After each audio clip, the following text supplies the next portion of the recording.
bandiraɓe sehlaɓe heɗotoɓe radio jowol sare jaam hiramon hande ko ñalawma aljuma hawri ko nogas nayyi lewru octobre hitande ujunnaji ɗiɗi nogas e joyyi habaruji moɗon ndemgal Pulaar ɗum noon toɓɓe men ɓurɗo mawnude ko toon to États-Unis puɗɗoɗen kanko Donald Trump ene wayno mummuɗo hande fayde toon to Corée du Sud noon ko fottude e leyɗele jeeyaɗe e oɗon nokku hawnaki kadi ko haalete mo fotte Kim Moon ɗum noon ko gardiɗo leydi Corée du Nord habaruji men ha toon États-Unis département justice man ɓe ndentini oɗo saha joni ardiɓe toon to Californie ɗum noon guila gouverneur ha e sénateur jeyat toon so ndenaki maɓe nangi ɗumen tawde jammiri oɗo saha joni policier ɓe nangu kala moɓe ji agent immigration ene waɗa gueɗe ɗe gona lawol habaruji men international ma nawen toon to Sénégal ɗum noon ko haalate ha hande ko no wayno ko conférence de presse mo kamɓe avocat ji kanko ancien président Macky Sall baɗi hen ɗum noon ko fati yeddude dedde ñamale biyeteɗe ko moftade habaruji men manaw en toon to Gambie kadi semtinde rapport aji kaalateɗi wiyede wonde ko Macky Sall e famille muɗum dokkama passeport diplomatique taw ko Gambie rokki ɗumen cakkitoɗen habaruji men ko toon to Côte d'Ivoire ɗum noon ko fewnitade e ñalawma woose dimanche garoɗo o ɓudde suɓede yo won gardiɗo leydi Côte d'Ivoire ko ɗum won titre uji men ɓurɗo mawnude oɗo journal ma en gartu joni e dasuji muɗum bandiraɓe sehlaɓe heɗotoɓe radio jowol sare ɗo mbawɗon wonde foof ko siftinde on tan ono goto e nalankoɓe meɗen nalanke radio jowol sare hono Fama Mbaye ko oɗo dumon ne tugui nogasi goho ha nogasi jeetati lewru octobre omo jeeya e yimɓe nalankoɓe mawɓe suɓaɓe ɗum noon ko festival baɗo toon to Guinée équatorial ɗum noon wonande kadi heɗotoɓe radio jowol sare e famnude on tan ko radio jowol sare joni ene sponsorisé mo kanko Fama Mbaye Gawlo jimowo gandaɗo ko jimowo kadi jiiɗaɗo mo radio jowol sare duwi yewon cuɓaɗo oɗo festival ɗum noon no wotirte so tawi won ñoƴi lien mo ganduɗa radio jowol sare ɗeɗo balɗe fof nana waɗa ɗum wonande yimɓe wonɓe toon to Europe e toon to Amérique eɗen mbawi wotirde paye carte bancaire ɗo wonɓe ɗo États-Unis nogas franc CFA hawrata ko 18 cents tugnade kadi kanko Fama Mbaye Gawlo ko haali kala ko neɗɗo wawi nannude ma wallum kanko gagnade oɗo onon heɗotoɓe min emin ñaayi gon ɗo mbawɗon wonde foof noteɗe e ngoɗo no danko pour gortanmo kanko Fama Mbaye Gawlo trophée festival baɗo toon to Guinée équatorial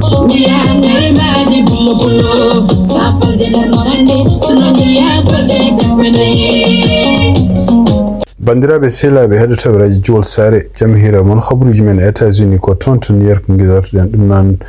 tugnade ko winda toon to Fox News e kadi reportama toon to Wall Street Journal hono kanko ɓurɗo jogade jonde mawde toon to Yes Congrès ɗum noon taw ko démocrate hono kanko Hakim Jeffrey ene wayno aljuma hande o felliti wonde ko kanko hoore makko oɗo saha joni o supporti ko hono Mamdani noon goto e candidat ji wontude toon maire toon to New York ɗum noon kanko Mamdani Diaro juɓi capantati kanko woni mo démocrate en cuɓi oɗo saha joni kono mo foɗodira oɗo saha joni hono kanko Andrew Cuomo mennoɗo wonde gouverneur toon to New York ko kañum hoɗum démission de sibabude takkede toñi ko fate won rewɓe won liggottono e makko mo foɗodira kadi e neɗɗo goto kadi républicain biyeteɗo Curtis Sliwa ɓeɗo fof en wayno ko oɗo saha joni tugnade kadi sondage uji jaltuɗo no kanko Mamdani donc ene wayno komo ɓuuri ɓeɗo fof toɓɓe mum ken wona 17 ko famde fof ha ken wona nogasine toɓɓere donc en sahaji mum yaaha ha ken wona 59% pour wonande yimɓe wonɓe toon to New York City pour yimɓe yiɗɓe wotandemo ko wawi wonde fof en wayno ko kanko Hakim Jeffrey hande ne wayno yanti e démocrate en yimɓe hohoɓe mawɓe portude mum kanko Mamdani tinɗo on tan ko hono gouverneur oɗon état yante kadi hono kanko Laetitia James tiɗo justice toon to New York kañum hoore mum woni rokkinimo support tinɗo on tan ko woteji mbaɗata ko ñande 4 lewru novembre toon to New York ɗum noon kadi ko woteji pour wontude maire toon to New York ko hande kanko gonnoɗo maire hono kanko biyeteɗo Eric Adam ene wayno ko démocrate ene wayno ƴen jaɓani yiftemo ɗum ɗo fof ko sibabude kadi kanko hoore mum ko jotodiral ngal waddi e laamu Donald Trump ha kene takke en wiya wonde en wayno ko kanko hoore makko o yiɗi ko Donald Trump beele ne yaafomo ɗum noon yaafimomo kala ko takkono ko fati gueɗe ɗe wiya wonde o hutorima kalis mo wodani walla kalis mo no hutiri ɗum laaɓani ɗum koye campagne makko maire duuɓi ɓennuɗi ko ay wonde fo en woni ko kanko irigade mo en wayno natti wonde candidat sibabu no wiide wonde ko haysindo wonno ko candidat pour indépendant of démocrate jidani sibabu de sonde juge baduji hankadi dum holli wonde ko wata gagnati hande khabruji men États-Unis ton tuni ko tunnaade ko yerti ton umare ton tribunal jono kanko Leticia James o sa jono wadi dabande faade juge topiti de ko faate en bonandi jidu taka gede parti galle de wonno ton to Virginia kadi wayno ko kanko Leticia James ndara avocat mako ko ali wonde ko cubugol odo debbo biyetedo Lindsey Callahan e tunnaade ko avocat mako ali wonde ko birani ko ndi ganda en rawande lawol dum non e tunnaade kadi ko bindi wi wonde dum do fof ko hunde wallore be kambe kanko contre mako kanko Leticia James werle ladde ko dedon peji kadi hono kanko James Comey dum non nanado wonde directeur FBI kany horu mutakado bonandeji part de en wonde ko haaluji wona gonga ton to congrès kany horu ko dedon peji ri wodo sa joni wiide wonde ko o do en procureur debbo biete Lindsey no subirani yobtade hono kanko Donald Trump be wiyata jida dum non wayno ko dum do foko hunde foran wonde ko wonde fo en wayno ko kanko Comey deja windi odon ndedon dabandi en damina nyen sapotati lewru novembre kanko re makko mo avocat makko ma jason poto juge tonto Caroline du Sud on kanko juge biete de Cameron Curry ko juge mo ganda en ko kanko president Clinton ancien president Clinton jodino dum jondum ko won fo en wayno ko dabbande de kadi ko pour jewtade wonde hono Donald Trump musubiyo no subiri dum wona hunde lawol ko hunde lundi de peje de ganda justice mo États-Unis foti rewti ande ko fate politique hono kanko Tad Blanche kanko woni adjoint to ko fate justice lady ndi dum non ko men no do kanyum hodo wonde avocat mako kanko Donald Trump o be mindi letruji don tonto California dum letru di pay ko hono kanko gouverneur mo California kanko kadi Nancy Pelosi e be hewbe wadbe taw ko senator representant dum non ko ne yalti wonde nder video ji ni wiya wonde ko kambe no kanko gouverneur e kambe senator je be mbi wonde ko kala nde dole gonde son local dum non ko gile police mabbe ha e sheriff mabbe nji wonde ko agent ji immigration bada gede de potan waddi yo nangu dum non wayno ko kambe ardibe justice lindi surtout kanko Tad Blanche nder lettre wo windi wonde so tawi natani halde ko be kala dum ko gile kanko gouverneur e kanko Nancy Pelosi e kambe kadi wadbe tako representant en wayno ko kambe gouverneur fédéral mabbe jabe be nanga gouverneur mo Californie e be hewbe taw ko senator wala ko representant mon tan Californie dum do fo non firti wonde ko hande wayno ko kanko Donald Trump ko dal ko irtude provoque ko wete deejir bele natu wonde etaji surtout e leydel ganda kambe democrat gardien kono continue hande ko do wadi hande ko yiya ton kadi ton to Portland hono juge goto jodi zone en wani kanyum horu mo wadi kadi yabirore nde wiidi wonde ko kala soldebe hay goto ala droit nadde ton to Portland dum do fo ari ko ciagal nde kadi kanko juge o haalino wi wonde ko won garde national uji ummi be ton to Portland yamirabe kadi yon kutere to ko gouvernement fédéral hutordo dumen ndeno wadi ni yamirore wi wonde dum do ko hunde ne wona lawol ciagal mudum e wiidi makko kadi ko sibabu nde gouvernement fédéral yidi handi ko yewde peji fo bele en wasa rawde yamirore makko wi dum non itta solde bodbe itta dum ton to Texas ko dum wadi kanko juge o kadi ciagal de kambe cour d'appel be bi wonde ko temporairement gouvernement fédéral en way hutorade garde national uji gonde son so tawi ni sobi dum non ko tawde ciagal de kambe gouvernement fédéral surtout administration kanko Donald Trump de mbi wonde ko tonto Portland en wayno ko anbi leydi dinan ton e dum non ko ala sok be ngad force fédéral pour wawde habde bedon dum do foko wiide démocrate en ko gede de kan ganda kanko Donald Trump lammo ko hutorto odo sajen pour wadde hutorade garde national wal militaire uji nawdu men nokkuji police for wonde ko wonde fo en wayno ko ciagal de cour d'appel de yamiri temporairement wi wonde ko kanko Donald Trump way hutorade garde national kanko juge o kadi en wayno wadi no yamirore wonde wi ko militaire goti to mbay umade fof mbawa nadde ton to Portland dum non kadi nder ko fammi be kadi wi ko yamirore makko sakkitinde en wayni ko ala ko nawdi dum e cour d'appel ko halno ko donc ko halno gilaron ko dum tan woti en donc odo sa joni wi ko nyande altini garodo ruttito e kala ko cour d'appel haadi walla kala kadi kon kanko warno ko yamirno ko ay won fo en wayno odo sa joni ko ton to Portland militaire uji nelduno to nen goni nokkuji kono non ala to jaata ala to jamira e naati gure to Oregon khabaruji man hande ton to États-Unis hono kanko Donald Trump en wayno ummi modo hande aljuma ɗum non ko faade toon to Corée du Sud ɗum noon toon to Corée du Sud kadi ko batu mbaɗo toon batu ngu kadi ko fate leyɗele gonɗe sa e oɗon diwan ɗum noon en ɗamina ko kanko président Donald Trump ma fotti hono Xi Jinping ɗum ko gardiɗo leydi Chine ɗum noon ko ñande batu ngu gasande ko hawnaki ñande hen no ɓe joddoto jonde mabɓe noon kamɓe ɗiɗi fottudeɓe ko wawde kadi haaldude ko fate e no oɗo saha joni dukoji gonɗi hakkude kamɓe Chine e kamɓe États-Unis surtout ko fate coggu beele ɓe mbawa hawrude hen ɗum noon ne wayno ko kanko Donald Trump jaarude hande duuɓi 79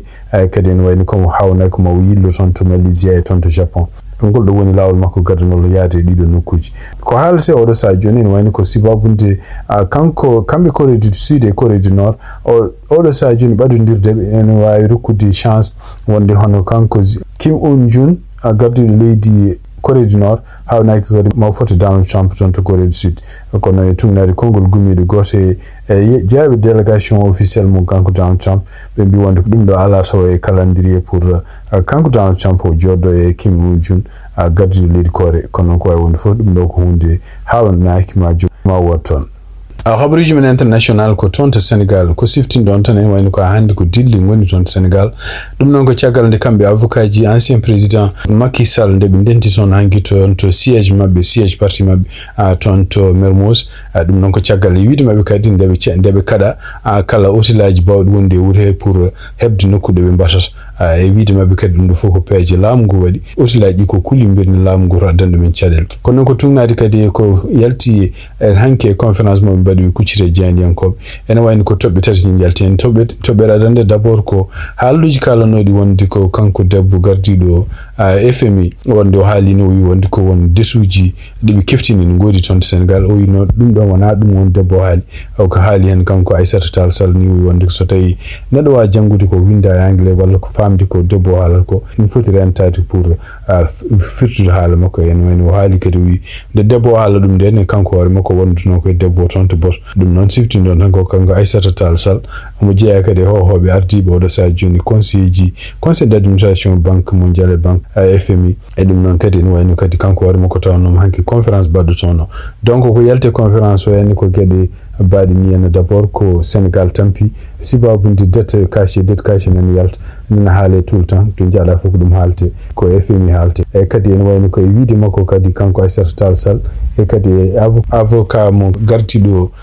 groupe avocat ji gummi toon France ko haali ko fate en oɗo dette caché ɓe wi donc koɓe jiisiti oɗo saha joni tan ene wayno ko ala dette caché goɗɗo mais woodi ko rapport aji moftadi donc rapport aji tati ɓe jaltini hen rapport goto ɓe mbi wonde ko rapport ko mbiyata inspection générale financiére oɗon meeɗani yiyede hay goto yiyan ɗum e ka alen kadi rapport goɗɗo patude cour de compte oɗon kadi hay goto yiyan ɗum gali kadi rapport goɗɗo kadi biyeteɗo Mozart ɓe mbi ɗum ɗo fof ko hunde nde wodani surtout e konngol makko kanko Pierre Olivier ɗum noon ko kanko woni ardiɓe ɗiɗo avocat ji e nder ko haali o wi wonde ko ɗiɗo rapport aji ne wayno ko rapport aji jiitani donc ene wayno ko kanko Pierre Olivier o hucciti ni e jeeyniyankoɓe toon ɓe o wi so tawi goto moɗon yii ɗiɗo rapport aji ciñinaɗi yo ara haalno min par ce que minen hande min ɗaɓɓiti hande min dokki yiide ɗiɗon rapport aji so ɗiɗon rapport aji ne goodi ɗum noon e wayno ko min gondi ɗo koye expert uji donc joguiɓe karallagal ko fate ngaalu ko fate kadi justice mi poti ruttade hen ƴewto ɗum ɗon min jiiɗi andu tan ko woodi ko donc wawi wonde fof ne wayno ko oɗo saha joni ɓe mbi wonde ko rapport aji ɗi woni ɗi godani kono wona dette woni moftaɗo hande toon to Sénégal ko yalte kikiɗe kadi hono kanko biyeteɗo Papa Malick Ndour ɗum noon mennoɗo wonde ministre de la jeunesse e nder gouvernement Macky Sall en wani ko kanko hoore makko noddunoma toon tribunal top parɗe super sécurité gonɗo toon to Colobane kono ene wayno ko caggal nde o haalde walla nde o huccidire procureur ene wayno o wiyama wonde ko oɗo saha joni o paama ɗum noon o paama kadi kanko hoore makko ene wayno oɗo saha joni on woni libre kala ɗo wela yaade mo yaade siftinɗon tan ko kanko responsable APR kanko hoore makko ene wayno ko aljuma hande o nodduno toon ɗum noon ko caggal nde o wiya wonde won haalluji ɗi o haali haalluji ɗi kadi ko haalluji ñaaɗi kucciɗɗi e Diomaye Faye en Ousmane Sonko donc siftinɗon tan ɗum ɗo kadi ko hunde Sénégal naaɓe heewɓe ko Sénégal naaɓe heewɓe ngullito taw wona opposition tan ko wonde ko kala kalɗo hunde ko fate gouvernement o ko nangue kono noon kala kalɗo hunde wonde patɓe bawɗo wonde fof gouvernement ɓennuɗo walla bawɗo wonde fof ene wayno aɓe ƴeewata haalum habaruji men international hande toon to Sénégal e tuganade ko yalti hono kanko Usman Sonko wiya wonde ko oɗo dumu no sellani ɗum noon ko teskita ko batum bangu toon hanki conseil des ministres o yiyaka omo jooɗi son ɗum noon e tugnade kadi ko haala en wani ko oɗo sa joni ko porsaɗo yo jooɗo ɗum noon e tugnade kadi hono kanko joguiɗo konngol gouvernement mo Bachir Diomaye Faye ko haali o woni koye repos médical en wani ko sibabude gila ɓe ƴefti pouvoir kanko hoore makko meeɗani foftade jammu meeɗani foftade ñalawma ko wawi wonde fof en wani ko kanko gardiɗo leydi Sénégal hono Bachir Diomaye Faye ko kañum hoore mum yamiri kanko Ousmane Sonko yo jooɗo fofto habruji men hande ko yaltanoɗe de balɗe fof wiyanam wonde ko ono kamɓe gouvernement Gambie min dokki passeport uji diplomatique ɗum noon ko kanko ancien président Macky Sall e famille makko ɗum noon e tugnade kadi konguɗi jaltude toon to ko ministére toppitiɗo ko fati information en waɗi kañum hewrum yeddi ka ɗon haala o haali o wi wonde ko halluji kalteɗi ɗeɗo balɗe fof surtout taw ko journaliste goto kadi e on politique sénégalais haali ɗum wiide wonde ko kamɓe leydi Gambie ɓe dokki ken wona ujunaji nogas passeport diplomatique ɗum noon passeport uji ene jeeyani ɓe dokki taw ko famille kanko ancien président Macky Sall e yimɓe kadi won mennoɓe wonde gouvernement makko ɗum ko ministre uji oy ɗum ɗo fof e nder communiqué mo ɓe kaali kamɓe gouvernement Gambien ɓe mbi wonde ko ni kanko Macky Sall ni kanko ancien président Macky Sall ni neɗɗo goɗɗo jeeyaɗo e galle makko hay goto men meeɗa ɗaɓɓude ɗum ɗon e hay goto men kadi meeɗa hebde passeport uji kalteɗi donc ɗum ɗon taw ko passeport uji Gambien ko wawi wonde catégorie namdade fof ɗum ɗo fof ko meeɗani ɗum hunde nde meeɗani wonde donc kanko ministére toppitiɗo ko fati information kadi e ko haali o wi wonde ne wayno ko kala ko fati ɗiɗo halluji ko halluji ɗi gona gonga jomum woni koye peeje tan bo ƴewde nditnudeɗe leyɗele ɗiɗi ko wawi wonde fof kanko ministére de l' information o haali o wi wonde ko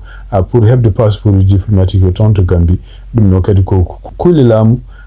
ko hunde hen e kadi no heɓirte ni ko hunde nde ganduɗa labtude donc ni wani ko passeport ji en dokkete tan ko diplomate gambinaɓe e yimɓe ɓe ndesodiri walla yimɓe gondi walla yimɓe ganduɗa fonctionnaire uji yawi toon gouvernement ɗum noon ko communiqué gumi toon to Gambie habruji men international hande toon to Mali tugnade kadi communiqué neldaɗo toon e médias sociaux ji hono kamɓe jinim noon ko fedde waɗa boni en koɓe ɓe ganduɗa liggodiroɓe e Al-Qaïda wiyaɓe wonɓe toon to Mali ene wayno e communiqué mo mbaɗi mbi wonde ko ɓe ndentini kala yimɓe wonɓe wuro wiyetego Leere ɗum noon ko wuro ngo waɗɗani frontiére hakkude Mali e Mauritanie yo jaltu ngoɗon wuro ko addi dimanche ɗum noon e wi wonde ko e communiqué on kanko mbiyeteɗo Mahamoudou Bari ko ali o wi wonde ko kala yimɓe wonɓe ɗon jeeyaɓe ngoɗon wuro ɓe jaɓani yaltude ngoɗon wuro ha dimanche tawi ɗumen ɗon ene wayno ko hepti ɗumen fof ko kañumen toni koye men ɗum noon e wiide makko kadi o wi wonde ko ene wayno ko ɓeɗon jeeyaɓe ngoɗon wuro ɗoftaki nanodiral bandugol hakkude mabɓe surtout nanodiral ngal kadi ko wiide wonde ko kamɓe yimɓe waɗ boniyankoɓe walla yimɓe jeeyaɓe jinim ɓe ɗaɓɓi ɓeɗon yimɓe kala yiɗɓe dañde jaam woto liggodira e kamɓe dadiɓe jeeyaɓe laamu Mali ɗum noon ko forces armées malienne ko wawi wonde fof ene wayno ko communiqué o kadi ko ari kadi ko saaha musɗum mo ganduɗa kamɓe leydi Mali toon to hakkude Mali to eɓe goni caɗele ñande fof ɓeɗo en ɗiɗo groupe aji armée résistance gonɗo toon walla yimɓe waɗ boniyankoɓe no mbirata yanoɓe toon e nokkuji ɗi ganduɗa en toon to hakkude Mali ko wawi wonde fof ene wayno ko dimanche woni ñalawma ɓe mbi alay sago ngoɗo wuro wiyetego Leere wonɓe toon fof jalta ngoɗon wuro toon to Madrid toon to Espagne tugnade kadi konguɗi bindaɗi toon to Cridam taw konguɗi ɗi kadi reporte ɗum ko info migrante France ene wayno ko kanko ministre Maurice toppiɗo ko fati gueɗe nder leydi biyeteɗo Mohamed Ahmed wulde Mohamed Lemine e tolno makko mo Espagne biyeteɗo Fernando Grande Marlaxa ene wayno ɓe mbawi fottude toon ñande 17 lewru octobre ndu e tugnade kadi e rapport ko yaltini wi wonde ko sibabude jokkodiral walla ballodiral gongal hakkude leydi Espagne e leydi Mauritanie e nder hitande ujunnaji ɗiɗi e nogas joyyi yara ɗo ɓe mbawi firtude peeje kene ɓuuri ujunnaji 3,5 peeje taw ko yimɓe ittude yimɓe toon to tufde Mauritanie faade toon to Île Canaries e nder hitande ujunnaji ɗi e nogas nayi ngal ɗon jokkodiral hakkude Mauritanie e Espagne wawi kadi walludeɓe haaɓe dartini ken wona ujunnaji sappo taw ko peeje ɗum ɗo fof ko gueɗe ɗe ganduɗa gumotonoɗe toon to Mauritanie e saha nde Mauritanie woni ɓurɗo wawde hutorede pour yimɓe ummotoɓe toon to Afrique faade toon to Europe ko wawi wonde fof ene wayno ko kamɓe Mauritanie ɓe mbawini déjà hebde kalis kewɗo ummade toon to communauté européenne et surtout ummade kadi toon to gouvernement Espagne pour wawde hebde kaɓirɗi ɗum noon guila e laaɗe bawde faddade laadi tokos goddi gonnoje nder mi geej hay kadi dartindi ɓeɗon yimɓe wallude ɗumen kiɓirdu hono cafrira ko woni fo en woni oɗo sa joni kamɓe mursani yimɓe ummotonoɓe toon tugnade hande statistique moɓe kolli ene wayno ko yimɓe ɓe gustima joni wayno ko tufde goɗɗe kutorte surtout ko sakkiti ko ene tufde no kutere toon to Gambi taw ɗeɗon laaɗi kadi kañum kuure newde kadi sibabude bempeji folde ɗumen mbawi kañum koyemen jofde toon to diwan Sénégal. Habaruji men international cakkitoɗen ko toon to Côte d'Ivoire ɗum noon ko siftinɗon tan ko dimanche ɓawo janggo woni kamɓe Côte d'Ivoire naɓe ɓe mbawata kadi ruttade pour suɓade holgono candidat holgono gartoɗo leydi mabɓe ɗum noon ko siftinten oɗo sa joni min jogui candidat ji joyi hen candidat goto ko kanko garduɗo leydi Côte d'Ivoire hono biyeteɗo Alassane Ouattara jaaro e duuɓi 93 e kañum woni ɗaɓɓowo lawol muɗum nayoɓol pour ardade leydi Côte d'Ivoire e kadi kanko hoore makko ko haali wi wonde ko so arditima leydi ndi kadi ma wallu ko fate ngal ngu kadi ene wayno ko yaara yeeso ɗum noon ne wayno ko kanko hoore makko sifti ɗon o meeɗi ardade yimɓe jeenoɓe Fonds monétaire international e kadi omo jokkodiri no fewi fate ɗiɗo bankuji kewɗi bankuji balloji toon de Côte d'Ivoire donc ene wayno ko e nder hitan ujunnaji ɗiɗi e sappo gila nde o heɓi toon to laamu ene wayno ko kanko arditi oɗo parti mo kanko Houphouët-Boigny jeyno hono parti biyeteɗo parti biyeteɗo RHDP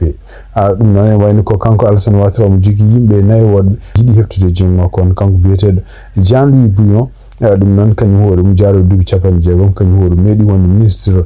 toppitiɗo ko fate commerce et business kañum hoore mum jeeya koye parti biyeteɗo CODI kanko Jean-Louis Bouillon noon ne wayno oɗo sa joni ko jokkodirɗe Tidiane Thiam ko kañum hoore mum candidat wonno kono noon sibabude ɓe wiideɓe wonde ko Tidiane Thiam jogui nationalité goɗɗo mona Côte d'Ivoire wawa wonde candidat ko wawi wonde foof ene wayno kadi ne waɗi candidat ji goɗɗi ko wayno Simone Hivet Bagbo ɗum noon jaaro duuɓi 76 kañum hoore mum ko joom suudu Laurent Gbagbo wonno kono ene wayno ko kañum ardi ko parti biyeteɗo mouvement capable of génération kañum woni candidat tataɓo candidat goɗɗo kadi ko biyeteɗo Ahoua Don Melo jaaro duuɓi 76 ene wayno kañum hoore mum jeeya koye parti Laurent Gbagbo meeɗi wonde joguiɗo konngol kanko Laurent Gbagbo ene wayno ko oɗo sa joni kanko arti parti PPA CIA candidat goɗɗo kadi cakkito kadi ko Harriet Adjoua Lagou jaaro duuɓi 67 kañum jeeya koye parti biyeteɗo Front populaire de la Côte d'Ivoire campagne muɗum surtout ko fate